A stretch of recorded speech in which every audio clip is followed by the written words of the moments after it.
Well, hello, Prince of Peace family and friends. Paul Dean and Kienan Mick here, just to share a little bit about where we've been the last couple of years and where we're going. We're excited for our future. And the one thing I want to emphasize is that Kienan and I and the staff here at Prince of Peace are servants, and it's our joy to serve you. And everything we share with you today in this video is all about you. It's all about what you have done, what God has done in and through you. So this is a time to celebrate and also a time to thank you for all that you do and what God is doing in and through you and your responses to that.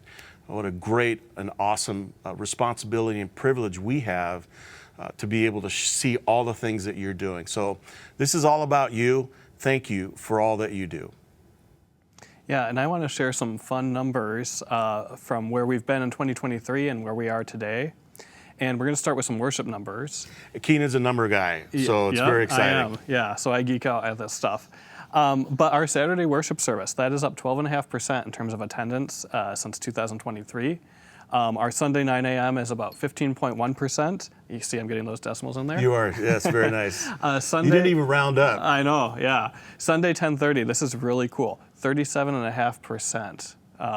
And then the thing that I'm most astonished by is our live stream. And as you know, before you started, we were doing the pre-recorded live stream, and now we're doing the worship live stream, and that's up almost 50% in terms of online viewers. So that's amazing. It's amazing, and the thing that represents all of that, the increase is our friends are inviting their friends, and we're able to create an atmosphere where they feel welcome. Yeah. So that's exciting news. Yeah, and as a newer staff person, a newer member of the church, I've felt that welcome too. So the numbers we're seeing in worship too, they're impacting our giving. So our offerings are up 7.6% versus 2023. We have 2.2% more giving units, so those are households that are making gifts each year. And those are new households, New right? households, yeah. And then in terms of our total revenue, that's up 8% versus 2023.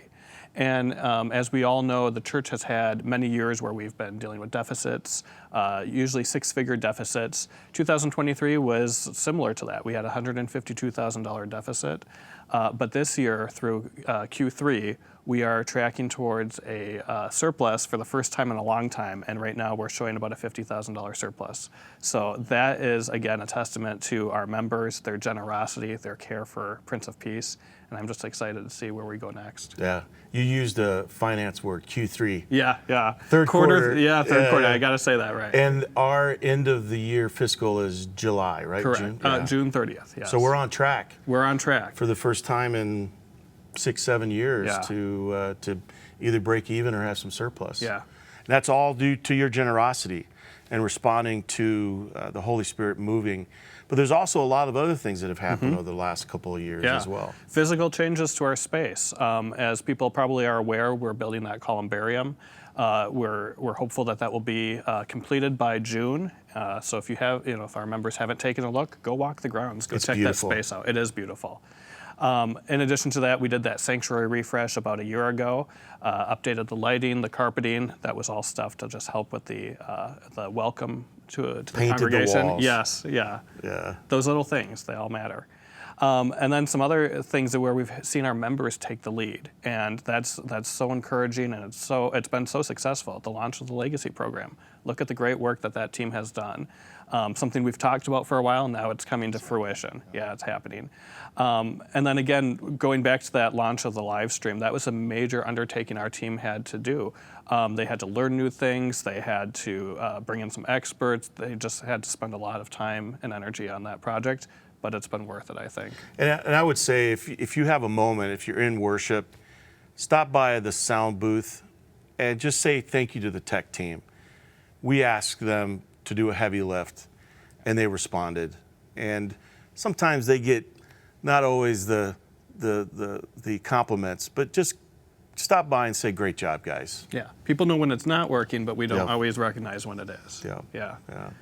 Some other things that our members have been appreciative of and have noticed, the launch of the new website. easier to find information, so that's been amazing. And then some updates to Mission Outpost too, the open shop model. We've heard that there's been a lot of reclaiming of dignity in that process for our guests, so that's been a nice story to hear as well.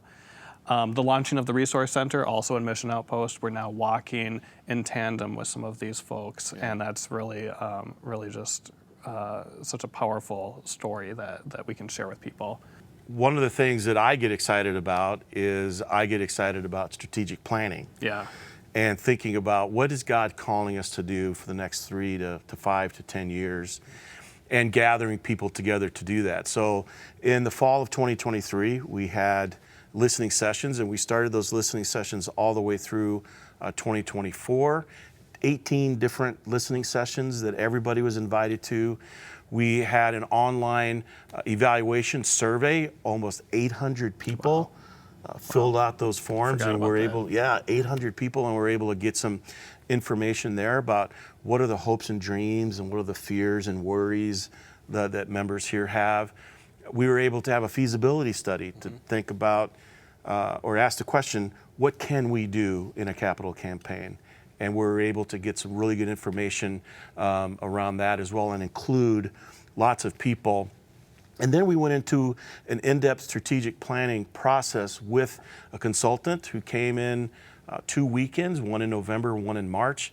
Over 65 church leaders, including board members, came to those meetings. And out of that, we were able to affirm that our mission statement, love God, love people, is still where we want to be, and it works for us.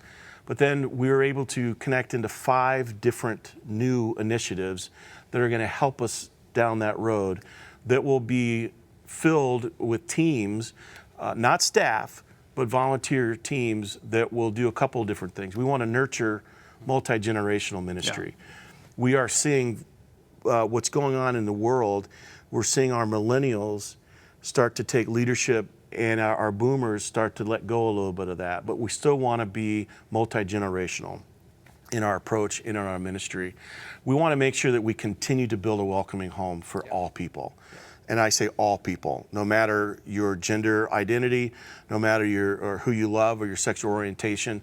All means all here at Prince of Peace, and we want to make sure that we do that. One of the things that we need to do out of that as well, the third one, is equip passionate leaders. Because we can't staff for everything. We shouldn't staff for everything. This is the church, and we need leaders out there. The fourth initiative is sharing transformational stories. You shared your transformational story a couple months ago. There are so many stories out there that are inspiring for those of all of us, and we want to make sure that we're able to connect into those things as well.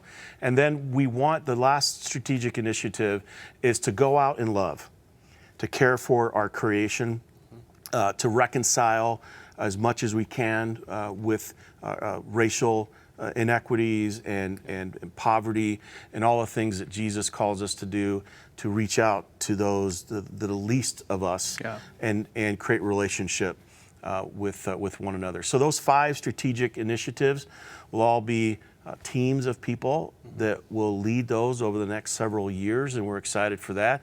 If you're interested in being a part of any of those strategic initiatives, please reach out to me, and I will connect you to those team leaders as those teams are getting formed. But there's also some other good news that we're moving into. What's on the horizon, right? What's on the horizon. So iClinic will be starting on June 4th. And what's the financials behind that? It is fully funded for the first year. Isn't that amazing? That's amazing. Some very generous gifts allowed us to have the seed money to do that this year. And our Mission Outpost leadership team and our staff, they really have their ear to the ground. And being able to bring dignity to those who need provision. Come and shop on your own. Getting dental care. It's expensive. And to be able to relieve people's pain is huge. And then eye care, right? I wear glasses. They're not cheap. You can't see my contacts, but they're in there. And just to be able to see and to be able to function that way, and to be able to make sure you can hold down a job is really, really important. So we're excited about that. And then as we move into what the feasibility study kind of shared with us, so what we could do, like we're not going to overpromise and underdeliver with a capital campaign. We're going to listen to our congregation and listen to your voices. And what we heard was that, yep, a new roof is needed. Absolutely. Yeah, little drops are dropping in every once in a while. It's raining in there, It's right? raining in there. We want to do some work on our debt. Yes. And reduce debt, because the more debt we reduce, the more we can spend in ministry. Absolutely. And then we're going to create some outdoor green space for our kids to be able to run and play. Imagine 600 kids for VBS. Ooh. Imagine a space. Right now, we don't even have an outdoor space except a parking lot for those kids. What if we were able to have green space for those kids? And multi-use green space. So we could have outdoor worship out there. We could do lots of things in the summer, picnics and all kinds of opportunities to gather together in outdoor green space here on our property. And we're really excited for all of those things. Well, and I'm reminded of the DNA of this place and First Light and all of the unique, innovative youth opportunities we've had in the past. To me, this feels like an evolution of that. Like this is the next step, bringing that green space here and imagining what our kiddos can do with that. It's pretty exciting. Yeah, and also the last piece, this will happen maybe before this video goes, I don't know, but 2 pastors will be joining us with lots of experience and leadership and vision. And I just want to invite our congregation, welcome them in and help them, lean in and volunteer into all the things that they'll be starting, and we're really excited for them to be part of our staff and kind of round out our staff. Oh yeah, we've been waiting. Yeah. We've been waiting. Yeah, they're very exciting. We're excited. We're excited for where we've come, and we're excited for where we're going. Pray, keep all of this in your prayer and your daily prayer life, and we encourage you to continue to be generous in your invitation of others to come and worship. Generous in your financial life here at Prince P. It really makes a difference. And we're excited. And we just would love to hear how God is moving in and through you here at Prince of Peace as we move forward. Yeah, so excited for the future.